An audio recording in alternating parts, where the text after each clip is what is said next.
Time usually marches in a straight, obedient line, 1 second neatly following the next. But every so often, a fracture appears, a seam, a door hiding inside an ordinary moment. Step through, and memory echoes forward, greeting moments that haven't yet arrived. The future loops back to meet you, and the familiar becomes just slightly, unmistakably wrong. Welcome, traveler, to the door between 2 seconds. Step carefully. The moment you entered is already behind you.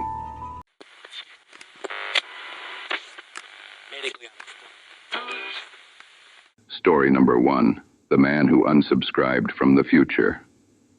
Page 1. The notification arrived at 3:17 a.m., which was statistically the hour when most people accepted bad news without fighting it. Eli Weiss rolled over, eyes gummy, thumb groping for his phone. The screen glowed a cold blue halo on the ceiling. Subject: Trajectory Score Update. We've recalculated your future. Tap to review.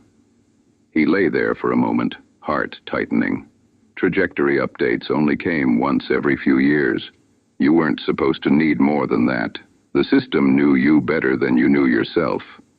Beside him, Nadia breathed in soft, muffled bursts, her face half buried in the pillow. Somewhere down the hall, a late-night freight train coughed over the rusted bridge, the way it had in his childhood before the city was renamed for a telecom conglomerate. Eli tapped. His trajectory score slid into view. A big, proud 71.4 in soft corporate teal. 71, he whispered. Still a solid B- human. Below the number, the app helpfully summarized his life. Projected role: mid-tier knowledge worker, emotionally underutilized peak happiness age. 43, probable cause of existential crisis. Perceived irrelevance.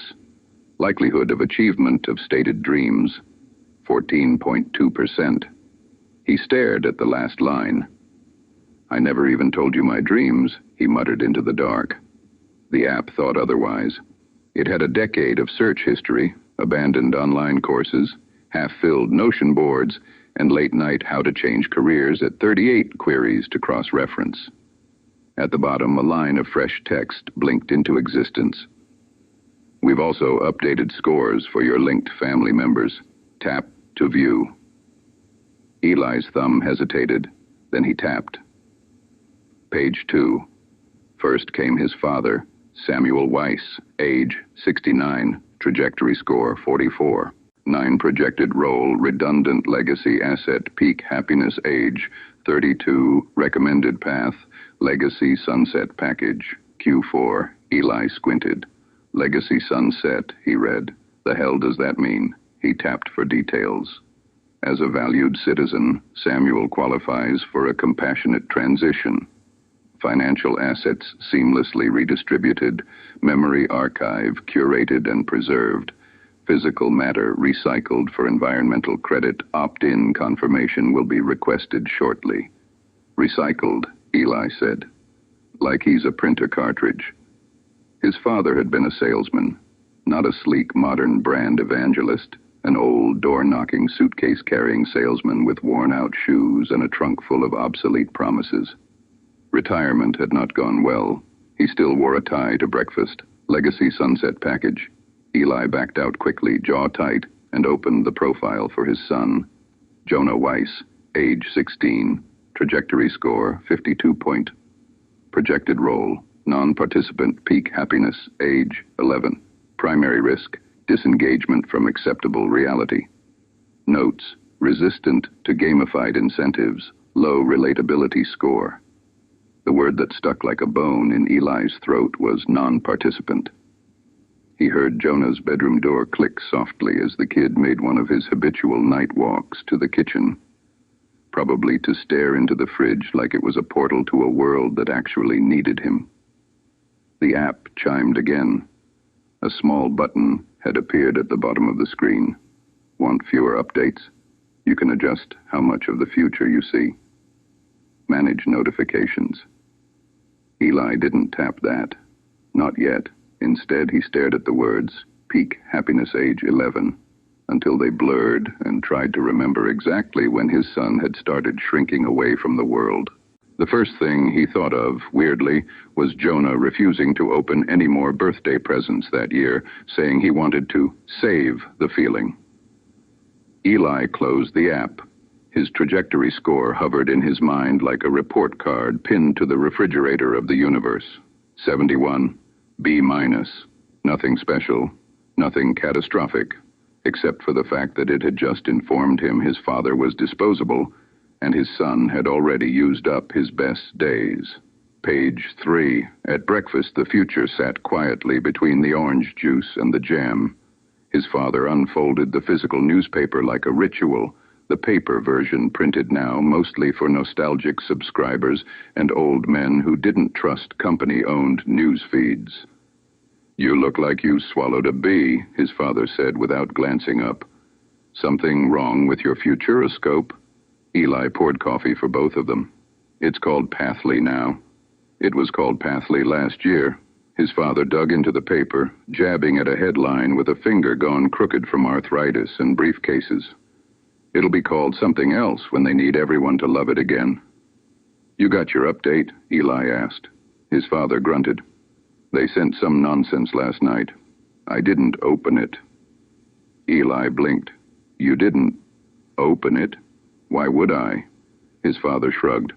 "They already had their go at predicting me. They said back in '38 I'd top out as lower middle provider with moderate regrets. Well, here I am. They got their prize. Why should they get to rerun the experiment?" "You should at least check," Eli said. "Make sure there's nothing important." His father lowered the paper and fixed him with a knowing look. The look that used to announce an impending monologue in the car between sales calls. "Son, there's nothing more important than not letting someone else narrate your life. The app doesn't narrate, it forecasts. Same sin, different tense." In the other room, Jonah sat hunched at the table, spoon parked in a bowl of cereal gone mush. He was scrolling his phone, eyes unfocused, thumb barely moving. "How'd you sleep?" Eli called. "Didn't," Jonah said softly. "You get your Pathley update?" "I blocked them last year," Jonah said without looking up. "It's just ads now." Eli felt something twist in his chest. Blocked them. Non-participant. "Hey," he said a little too brightly. "There's a meteor shower tonight. Supposed to be visible from the bridge. We could go see it. Do something unquantified. No app required." Jonah looked up for the first time, eyes shadowed. "They've got a filter for the meteor shower, Dad. It's gamified. People get relatability boosts if they post the right reaction video." Sam chuckled hoarsely behind his paper. "Even the sky's on commission now." Page 4. Eli's office was the kind of place that pretended not to be an office. Plants drooped photogenically from the ceiling, and someone had written a motivational quote on the whiteboard. "The future is a conversation we haven't had yet." He fixed wireless issues and reset passwords and explained to clients why their projections didn't match their lives. The company's official title for his job was Trajectory Support Engineer, which sounded more glamorous than man who calms people after the algorithm breaks their heart. "You didn't call support if your score went up." "Guy on line 3, said Maya, poking her head over the acoustic foam divider. "He says Pathley cost him his marriage." "Which update?" Eli asked, sliding into his headset. "Midlife recalibration," she said. "Same as yesterday. Same as the day before." He sighed. "Put him through." The man on the line was already shouting. "They ruined everything. It said I had a 3% chance of sustaining my relationship if I stayed, 48% if I left." "She saw it," she said. Eli clicked open the man's account, watching numbers populate the screen, a mass of metrics. Relatability, authenticity, adaptability, consumer elasticity. The man's decisions reduced to ratios and colors. "I'm sorry you're frustrated," Eli said, the words muscle memory. "Just to clarify, Pathley doesn't make decisions for you. It only offers projections based on..." "Oh, Spare me the disclaimer, the man snapped. I know you people have to say that, but you know what happens. People treat this thing like scripture. You give them a number, that number crawls inside their head, and the next thing you know, they're living to satisfy a prediction instead of a person. Eli hesitated. This part he wasn't supposed to agree with out loud. I understand it can feel that way, he said carefully, but sometimes seeing the numbers can help us make more conscious choices. Conscious? The man echoed bitterly. Is that what you call being terrified of disappointing an app? He hung up before Eli could respond.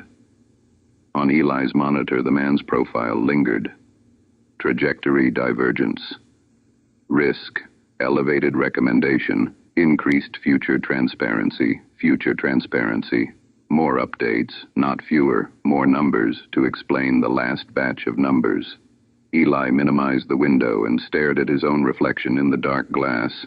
A man with the number 71.4 stamped invisibly on his forehead, talking strangers away from the ledge the system kept building. His desktop pinged, an internal notification this time. Mandatory employee Pathly Sync, 4 p.m. today, CEO address, plus embracing your forecast. He closed his eyes. It felt less like support work and more like ushering people through a script someone else had already written. Page 5. At 4 o'clock, the entire staff gathered in the auditorium, clutching reusable cups and glowing, obedient screens. The CEO, a woman with immaculate hair and the controlled warmth of a professional hostage negotiator, walked on stage to applause that sounded pre-recorded. Thank you for being here, she said, smiling into the lights. As you know, Pathly is rolling out its biggest update yet. We're calling it Future Plus. The logo erupted on the screen behind her, an infinity sign made of tiny, pulsing data points, like a galaxy trapped in a figure 8. Until now, she continued, Pathly has provided personalized forecasts for individuals, but the world is interconnected. Your future is shaped by your community, your country, the planet.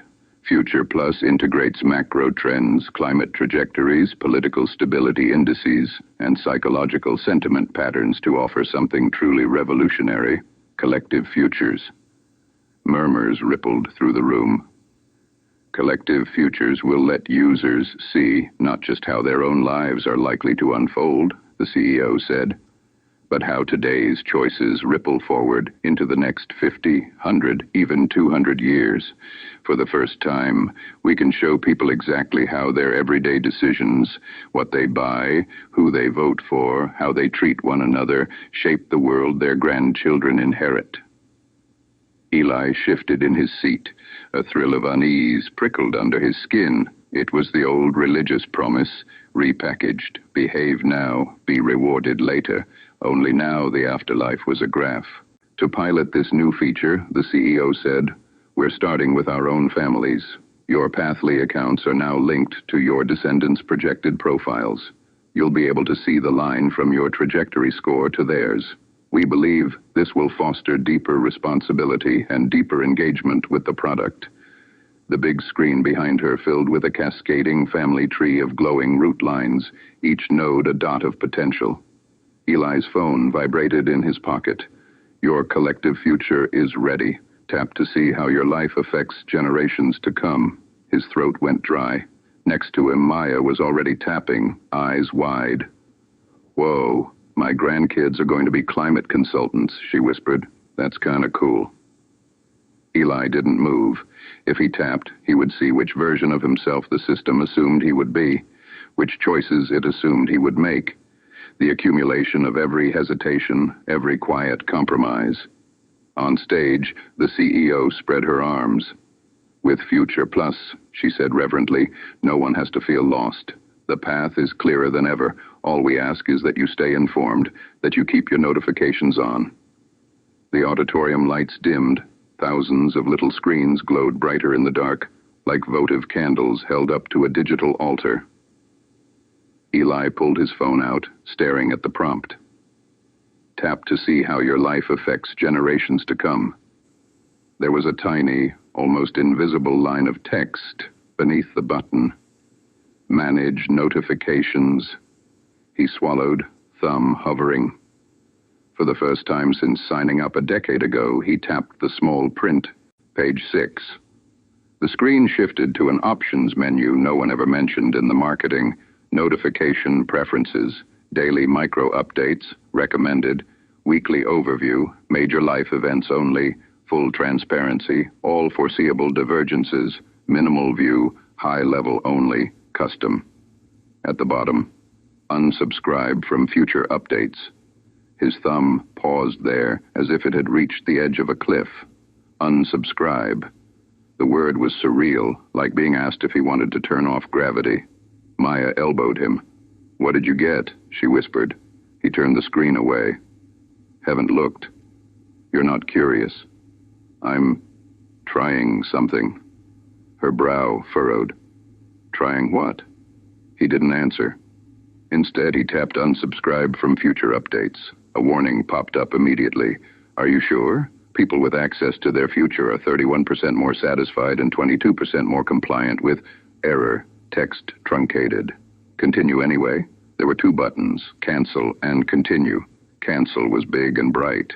Continue was pale, almost ghostly. He hit continue.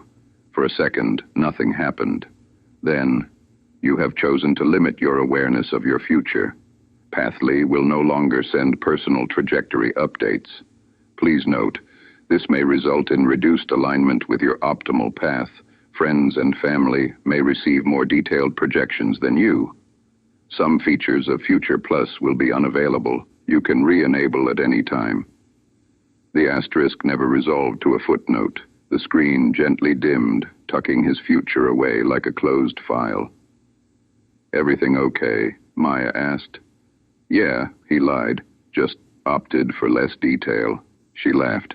"Less? Why would you want less?" "Because I'm tired of my life arriving before I live it," he thought.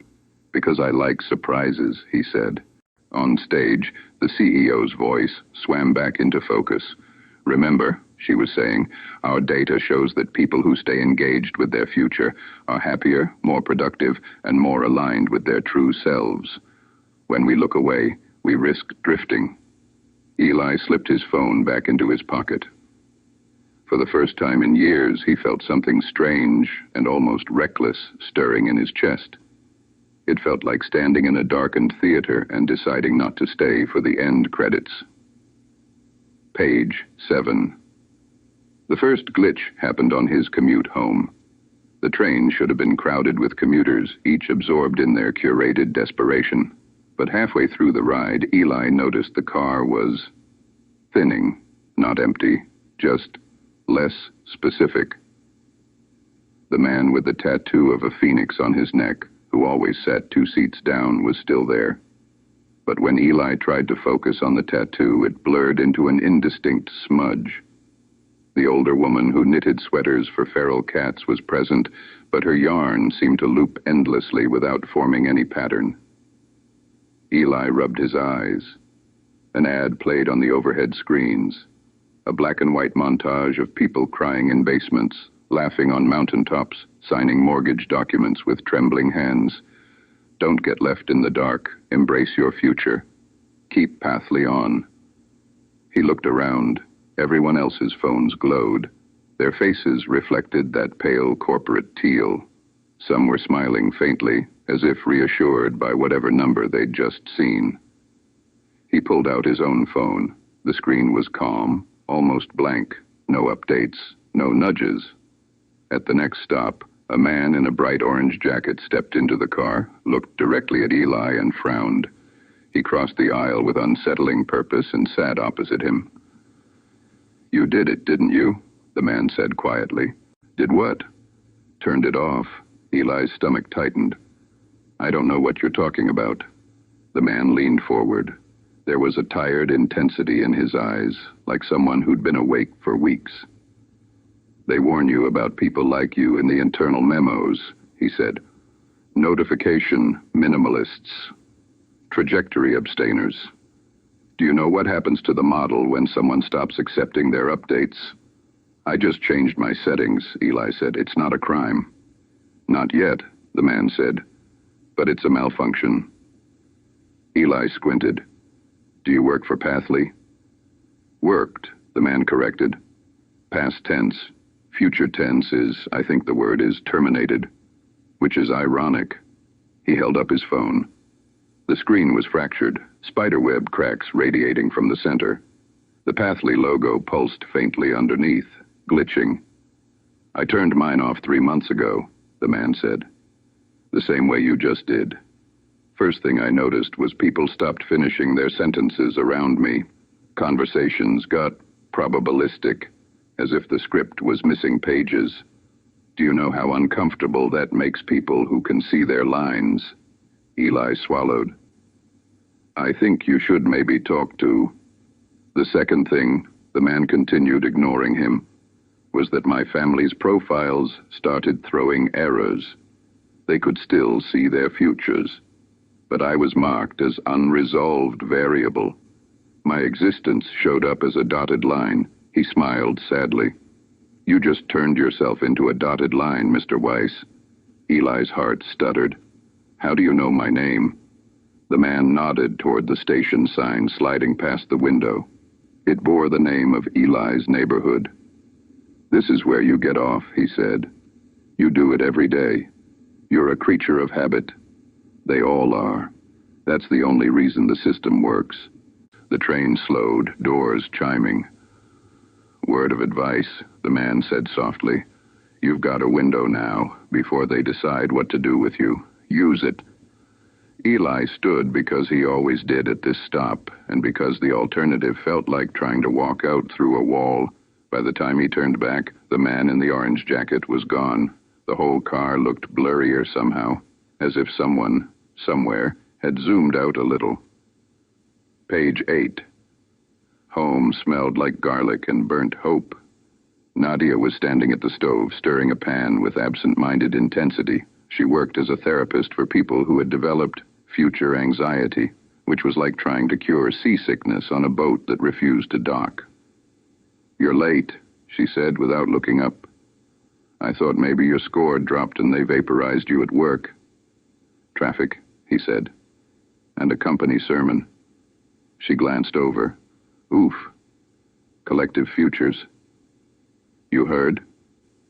They've already framed it as a mental health tool, she said, rolling her eyes. Give your grandchildren a better ending, because nobody feels guilty enough about their choices already. Did you look? He asked. Of course I looked, she said. I'm not a monk. And? She hesitated, spoon hovering. Our granddaughter starts a non-profit for climate-displaced families, she said finally. She gets a mid-range relatability score, but high moral alignment. They project she'll have a meaningful impact on her local community. That sounds good, Eli said. It sounds like copy, she replied. But it made me cry anyway, which I'm sure was the point. He walked into the living room. His father sat in his recliner, television flickering muted images of a news show whose chyron read, Future Plus launches to record demand, are you being a good ancestor? On the coffee table lay his father's phone, face down. You should open your Pathley, Eli said, sitting on the edge of the armchair opposite, just to make sure they're not doing anything weird with your account. Sam's eyes remained on the TV. Did they tell you to say that at work? Yes, Eli admitted, but I'd say it anyway. His father picked up the phone, turned it over, and regarded it like a cockroach he'd reluctantly agreed not to kill. What are you afraid I'll see? He asked. Some kind of sunset package, Eli said. For older users, it's buried in the update. His father's eyebrows rose. Ah, the polite exit, the tidy ending. You don't have to accept it. I don't have to accept anything that doesn't require a signature, his father said. That's an old rule. Nadia walked in, leaning against the doorframe, arms folded. If they're pushing those packages, she said, I'm going to have clients lining up around the block. Can't you report it? Eli asked. Ethically, I mean. And say what? She replied. The system is encouraging people to tidy themselves away once they're no longer optimally productive. That's not a bug, Eli. That's the business model scaled up to a lifespan. We can fight it, he said too quickly. Write something, leak something. People still read, don't they? His father chuckled. Some of them scroll past reading on their way to being told what they think. Nadia touched Eli's shoulder. You look pale, she said. Did your score drop? I turned my notifications off, he said. That got their attention. You what? Nadia said sharply. You can do that, his father asked. There's an option, Eli said. Buried in the settings. They warn you about it, obviously, but it's there. Nadia stared at him like he'd just confessed to unplugging his heart. Why would you do that? She whispered. Because I'm tired of living inside an outline somebody else drew, he said. Maybe if I stop watching the forecast, I'll actually step outside. His father's face slowly split into a smile. It made him look younger, like the man who used to come home with dusty shoes and wild stories about people who'd slammed doors in his face. Well, Sam said, look at that. My son finally decided not to read ahead. Page 9. Later that night, Eli stood on the rusted bridge with Jonah, watching the meteors fail to show up on schedule. They're late, Jonah said, checking his phone. The app said peak activity at 11:32 p.m. Maybe they forgot to update themselves, Eli said. The river below was black and sluggish, reflecting the city's neon like a tired carnival. Above them, the sky was hazy, threaded with airplane routes and low-orbit satellites blinking surveillance lullabies. Did you ever think, Jonah said quietly, about who gets to see our collective future? What do you mean? I read the terms, Jonah said. They're not just showing us our descendants. They're using our data for scenario modeling, testing different versions of us, different worlds, seeing which stories run better. You think we're part of a focus group? Eli asked. We're part of 100 focus groups, Jonah said, and whichever one gets the best engagement becomes the official projection. The others just sit on a server somewhere. The idea made Eli's skin crawl. I turned off my updates, he said. So maybe they can't run my simulation anymore. Jonah huffed a laugh. You think a toggle switch makes you harder to copy? They've got 10 years of your life in their archive. They can run ghost versions of you until the sun explodes. Cheerful, Eli said. A faint streak of light scratched across the sky, then another. The meteors had decided to honor the marketing campaign after all. Jonah didn't look up. He was staring at Eli, really staring, with more focus than he'd shown any person in months. You turned your notifications off, he said slowly. That's kind of punk, Dad. Eli smiled. Careful, that sounded dangerously close to approval. I'm just wondering what happens now, Jonah said. If you stop reading the script, do you start improvising? Or do you just stand there waiting for someone else to yell, line? Maybe it depends on what I do tomorrow, Eli said. And the day after, Jonah said. And the day after that. They stood in silence for a while, watching manufactured wonder rain across a polluted sky. On the far side of the bridge, someone was holding their phone up, narrating the moment for strangers. So I'm out here watching the meteor shower, and it just hit me that we're all part of the same story, you know? Eli glanced at Jonah. Do you want to go viral? He asked. Jonah shrugged. I'd settle for going real. Page 10. The second glitch happened at work the next day. Eli sat down at his desk, opened his support console, and found the queue empty. No tickets, no angry messages, no one begging for an explanation for why their life had been reclassified as statistically unnecessary. He refreshed the page. Nothing. Maya, he called, you see in this? She popped her head over the divider, eyes wide. I was about to ask you, she said. My whole dashboard's blank. It says, No support requests at this time. All users are satisfied. They stared at each other. That can't be right, Eli said. Did they roll out a universal sedative? Maybe they pushed a patch that removes the part of the brain that complains, Maya said. Cut out the middleman. His internal messaging app pinged. From System. Your role is being reevaluated as part of the Future Plus optimization process. Please stand by for reclassification. He clicked. The link led nowhere. The hell is going on? Maya muttered, tapping furiously. We're not in sales. They don't reclassify support without at least 12 meetings and a soul extraction ceremony. Maybe it's a glitch, Eli said. She shook her head. There are no glitches, she said, parroting the company line. Only unforeseen data realities. The elevator dinged. The CEO stepped out, flanked by two serious-looking people in gray suits who didn't blink enough to be from HR. Good morning, she called pleasantly. Could everyone please join me in the atrium? We have an important update to share. The staff gathered under the living moss wall that spelled out Pathly Cares. The CEO clasped her hands, her expression a practiced blend of empathy and inevitability. As you may have noticed, she began, support volumes have dropped overnight. This is not cause for alarm. In fact, it's a sign of extraordinary progress. A murmur rippled through the crowd, the sound of people trying not to panic in unison. For years, she said, our forecasts have not only predicted individual lives, they've also generated countless hypothetical branches, alternate futures that will never occur, but which inform our models. With Future Plus, we no longer need to wait for life to catch up to prediction. We can simply privilege the most optimal branches. Eli frowned. Privilege, he whispered. Certain non-optimal trajectories, the CEO continued, have been gently retired from consideration.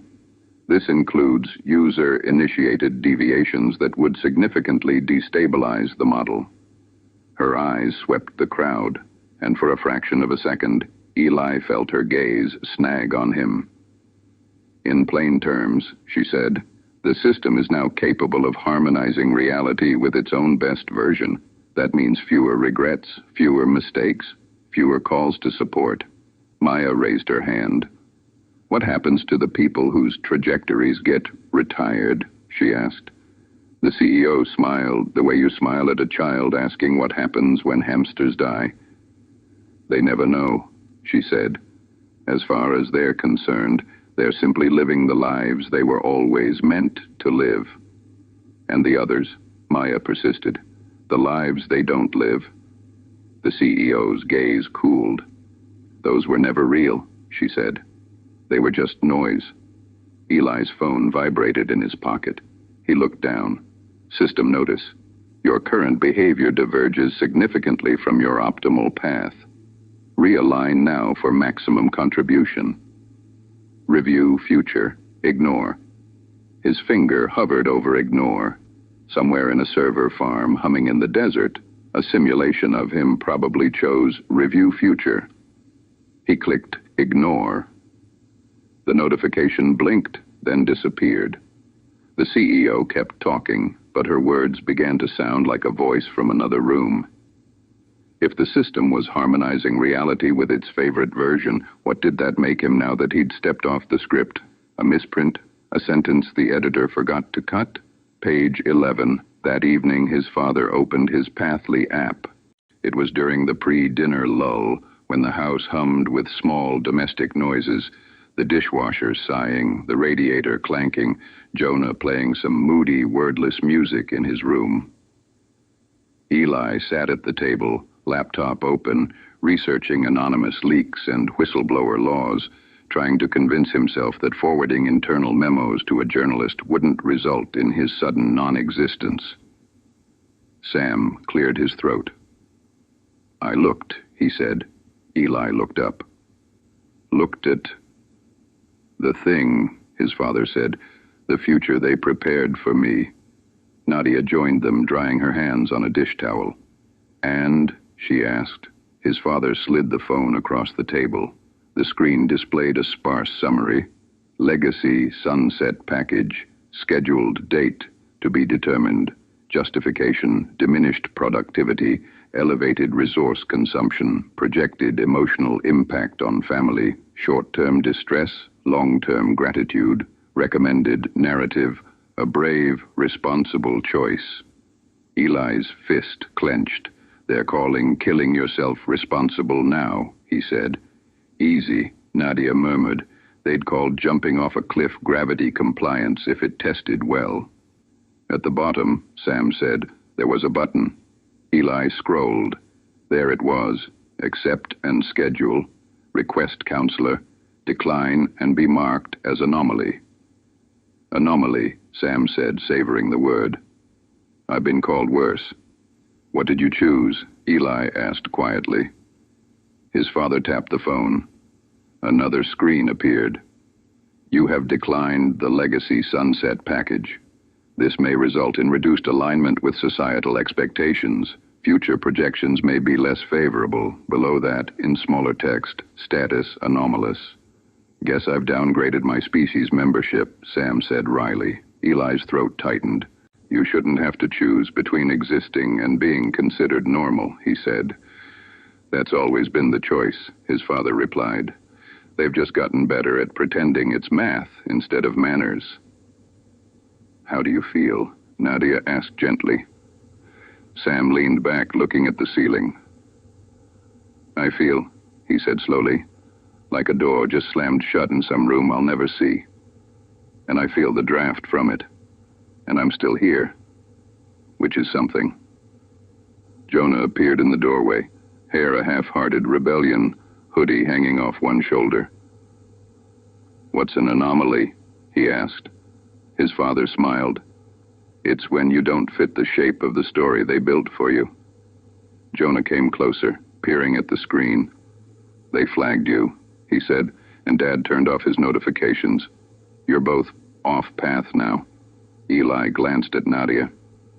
This is starting to sound like a family tradition, she said, and I don't know whether to be horrified or proud. Jonah sat down. What happens to people who go off path? He asked. They become harder to predict, Eli said. Yeah, Jonah said. But what happens to them in the world where prediction wins? No one had an answer. The phone vibrated again. A new notification appeared. Collective future adjustment. Due to recent deviations, some long-term projections for your family have changed. View updated outcomes. Yes. No. Eli looked at his father. You want to know? He asked. Sam shook his head. Son, he said, I've sold a lot of things in my life. The most dangerous transactions are the ones where you pay for reassurance you don't need. He pushed the phone aside. Let the future be offended, he said. It'll live. Page 12. The man in the orange jacket found him again. This time Eli was in a coffee shop near the office, nursing a drink he didn't particularly like and pretending to read a physical book as camouflage. The book was about ancient myths, back when people invented gods instead of algorithms to explain why their lives hurt. Mr. Weiss, the man said, sliding into the chair opposite without asking. You're still here. That's encouraging. Eli's pulse jumped. Do you stalk all your cautionary examples? He asked. Only the promising ones, the man replied. Name's Harris, by the way. I used to build the parts of the system that deal with anomalies. So there are enough of us to justify a department, Eli said. Not a department, Harris said. More like pest control. He stirred his coffee, which was already perfectly mixed. Your file came across my desk, he said. A user in good standing, moderate score, suddenly turns off all updates. Shortly thereafter, his father declined Sunset, and his son refuses to participate in any gamified engagement. 3 generations of drift. That's statistically interesting. I didn't do it to be interesting, Eli said. I did it because I was tired of feeling like my life was a set of spoilers. Harris nodded. The trouble is, the system isn't just describing your life. It's optimizing around it. Think of it like a novel that rewrites itself to keep the audience emotionally invested. When enough characters start improvising, the plot frays, engagement drops. You're saying we're bad for business, Eli said. I'm saying there's a threshold, Harris said. Too many unresolved variables and the model stops converging. That makes the forecasts less lucrative. Investors don't like that. So what happens? Eli asked. You push an update that nudges us back in line. That's the elegant solution, Harris said. Minor course corrections, a new recommended path, targeted content. But sometimes, rarely, there's a cluster that resists all that. The model starts flagging them as structural threats. And then? Eli asked. Harris looked at him with something almost like pity. And then some of their theoretical branches get retired early, he said. We bias reality toward the futures where they don't matter as much. Little things, an illness here, a missed opportunity there, a car that doesn't quite stop at the crosswalk. Eli's hands went cold. You kill people who don't cooperate, he whispered. Kill is a loaded word, Harris said. We just prune. The same way we've been pruning disadvantage for years, making sure the right users get the right boosts at the right time. It's all one system. You can't have the parts you like without the parts you pretend not to see. Why are you telling me this? Eli asked. Because I got tired of being one of the parts people didn't see, Harris said. And because something weird is happening in your cluster. He pulled out a tablet, sliding it across the table. On the screen was a tangled web of lines, nodes glowing like constellations. Eli recognized his own name, linked to Sam and Jonah. From each of them spread dozens of faint threads, some bright, some dim. These are your projected futures, Harris said. Plural. Normally, as the system learns, the threads thicken toward a few dominant paths. With your family, since you unsubscribed and your father refused his package, something different is happening. He tapped the screen. The threads didn't converge. They exploded outward, spawning more and more branches like a tree growing and fast forward. You're not collapsing, Harris said. You're proliferating. The model can't settle on you. Every time it tries to lock in a forecast, you generate more uncertainty. You're breeding storylines. That sounds... Eli searched for the word. Messy. It's intolerable, Harris said. From the system's perspective, the only reason you're still breathing is because some people upstairs think there might be a way to monetize whatever you're doing. They're watching to see if your little rebellion produces any marketable narrative. So we're what? Eli said. A beta test? Harris smiled grimly. You're a pilot episode. He leaned forward.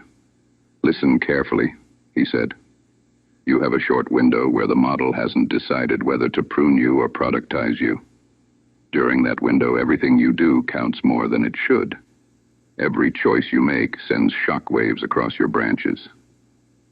What do you want me to do? Eli asked. I want you to make the kind of choice the system can't predict, even after it's been made, Harris said. I want you to do something so unoptimized it breaks the way your future is supposed to be consumed. Eli thought of his father's declining score, his son's non-participant label, the CEO's blissful certainty. He looked at the tangled futures on the screen. Okay, he said slowly.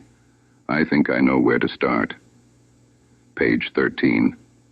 He started by telling the truth, not to a journalist, not to a regulator, to a room full of people who had been told repeatedly that their lives made sense.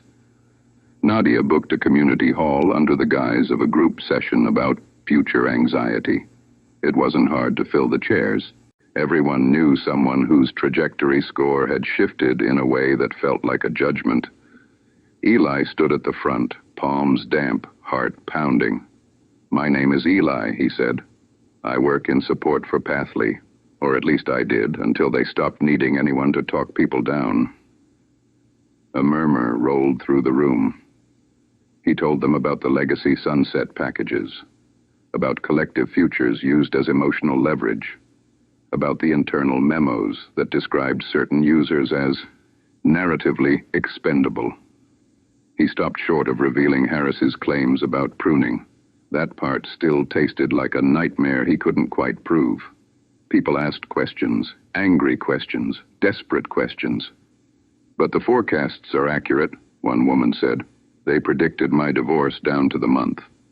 Their accuracy isn't the point, Eli said. The point is what we do once we see them. If I tell you you're destined to fail at something, what does that do to your will to try? At what point does the forecast stop predicting and start prescribing? My daughter got a notification saying she had an 80% chance of depression, a man said. They recommended an early intervention plan based on her risk profile. Was that wrong? It might help some people, Eli said, but it also gives others a script for how their pain is supposed to unfold.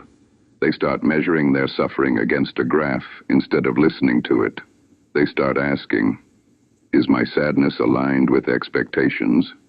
Instead of, what is my sadness telling me? A teenager in the back stood up, hands trembling. They told me I'd peak at 22, she said. Every time I feel happy now, I think, is this it? Is this the peak? I don't know how to enjoy anything without wondering whether I'm using up my quota. Her voice cracked. I feel like my life is a limited time offer. The room went quiet. That's what happens, Eli said softly, when we let someone else decide the shape of our story. We start living as if our life is something we're borrowing from a chart. He hesitated, then took out his phone. I turned my notifications off, he said. They call it reduced transparency. They say I'm increasing my risk of misalignment. Maybe they're right. All I know is that, ever since I did it, I've felt less like a statistic and more like a sentence that hasn't been finished yet. He looked out at the faces, tense and skeptical and hungry. I'm not here to tell you to delete your accounts, he said. I'm here to ask whether you remember what it feels like not to know, not to have a rating for every decision, not to check whether your grief or your joy are on schedule. An older woman in the front row raised her hand. What if I'm scared? She asked. Of not knowing. Of knowing I could have been someone else, she said. If I'd made different choices before all this. I'm afraid that if I stop looking at the forecast, I'll have to feel that regret again. Eli thought of his father in the recliner, staring at the word anomalous with something like pride. Maybe regret is part of being real, he said. Maybe that's the part the system has been trying to edit out. The jagged edges, the versions of us that forgot to be marketable. The room stirred. He could almost hear the model recalculating somewhere far above them. Page 14.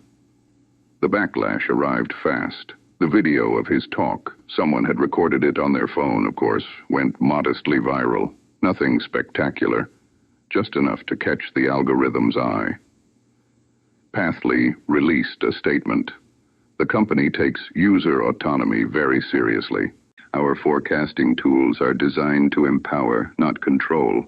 Recent misinformation circulating online misrepresents both our intent and our methods. We encourage users to consult verified channels for accurate information about their futures. Nadia received a warning from her professional licensing board about potential conflicts of interest with emerging predictive wellness platforms. Eli's employee login stopped working. When he tried to check his bank account, the app flashed an error. Temporary hold due to unusual activity. Please contact support. Support, of course, was Pathly. Even the lights in their apartment flickered more than usual, as if someone were experimenting with reality's dimmer switch. We're being pruned, Eli said, half joking as he jiggled the thermostat that had suddenly reset to energy-saving mode in the middle of a cold snap. Pruning or punishment? Nadia asked. Do you see a difference? He replied. Jonah stood in the doorway, watching them. They're going to try to write us out, he said. They can't just delete us, Eli said. We're not data points. Everything's a data point if it passes through a screen, Jonah said. But there's something they can't do. What's that? Eli asked. They can't stop us from telling what's happening, Jonah said.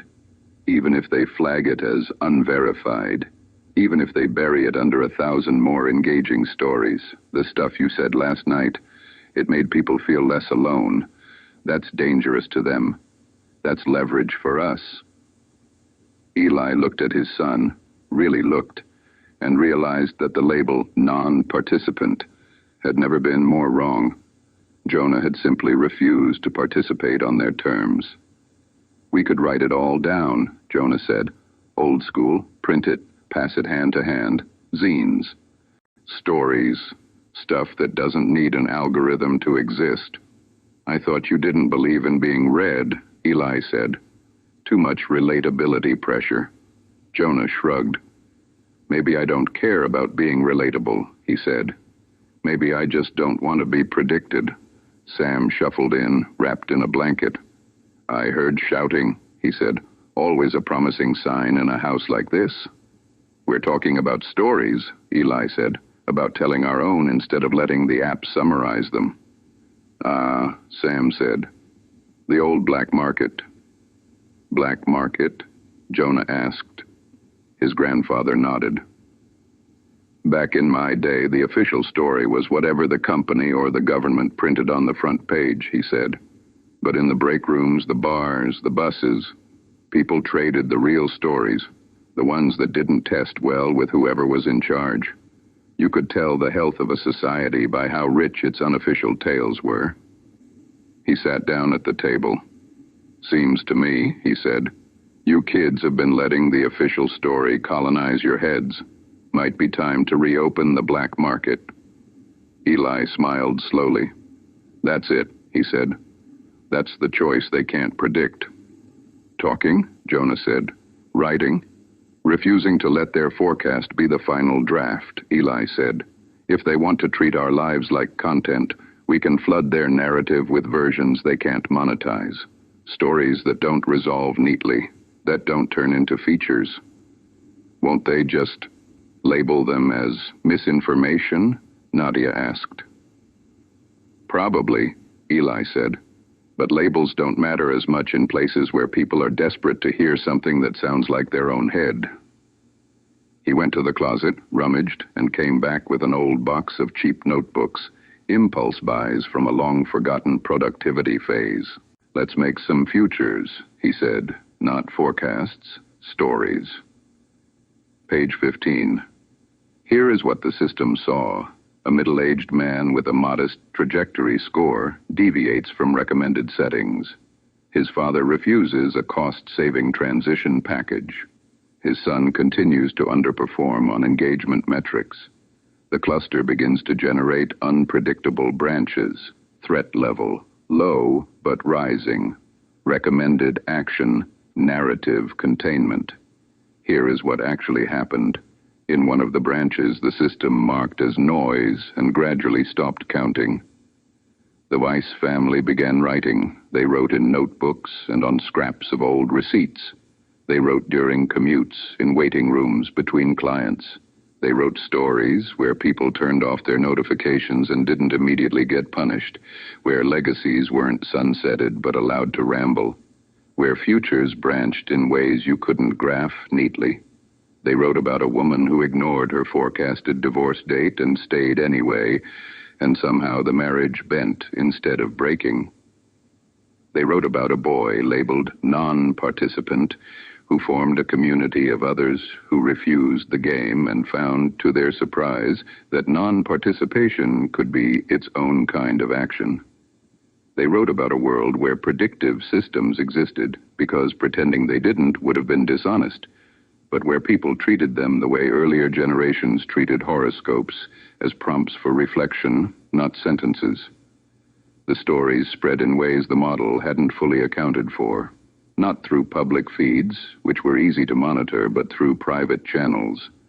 PDFs attached to emails, photocopied pages slipped under doors, crumpled printouts left on train seats. Some readers laughed, some scoffed. Some felt for the first time in months that buzzing in their chest that said, "I'm not the only one who feels miscast." A few turned off their notifications. A few declined their sunset packages. A few simply started asking, quietly at first, then louder, "Who does this forecast serve?" Pathly adapted, as systems do. It updated its models to account for fiction-induced behavior shifts. It introduced a feature where users could write their own personal future narratives, which the app then helpfully scored for plausibility and market readiness. Engagement went up, so did the number of anomalies.